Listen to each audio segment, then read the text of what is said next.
ఓటప్పుడు తప్ప మిగతా టైంలో మన గల్లీకి రావడానికి ఎవరికి మొఖాలు ఉండవు. మన గల్లీకి కాదు, వికారాబాద్ డిస్టిక్ మొత్తంలో అది. ఎవరైనా వచ్చినా కూడా ఓట్లు అధికారికంగా నువ్వు డబ్బుతో ఓట్లు కొనలేవు. డబ్బుతో అయితే ఒక రోజుకు మందు తప్పుతుండొచ్చు, మన ఒక రోజుకు అవసరాలు తీరుస్తుండొచ్చు, కానీ మన మనసులో దేనికి ఓటేయాలని అందరికీ తెలుసు. మన గల్లీ కానీ వికారాబాద్ డిస్టిక్లు కానీ ఆనంద్ అన్న ఓడిపోతున్నాడు, ఆనంద్ కుమార్ గారు ఓడిపోతున్నారు అని ప్రతి ఒక్కరికి తెలుసు ఆ విషయం.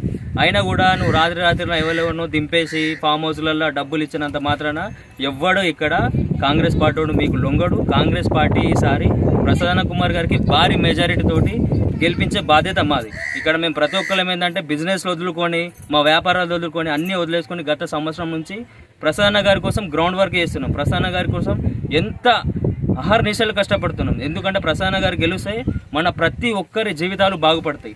మనకి ఈరోజు పింఛన్ ఇచ్చిండా, దళిత బంధు ఇచ్చిండా, అవి ఇచ్చిండా కాదు, మనకి వైద్య విద్యం రెండు బాగుంటాయి. మన పిల్లలు స్కూళ్ళలో పోయిన తర్వాత కాలేజ్ పోయిన వాళ్ళకి జాబులు వస్తే వాళ్ళు ఆటోమేటిక్గా మిమ్మల్ని పెంచుతారు. మీకు 2000 పింఛన్ వస్తే దాంతో 2000 పింఛన్ మనకి ఏం చదువు రాకపోతే వాడు 2000 పింఛన్ మన ఖర్చుకు మీకు పైసలు అడుగుతాడు. అదే మనకి జాబ్ వచ్చింది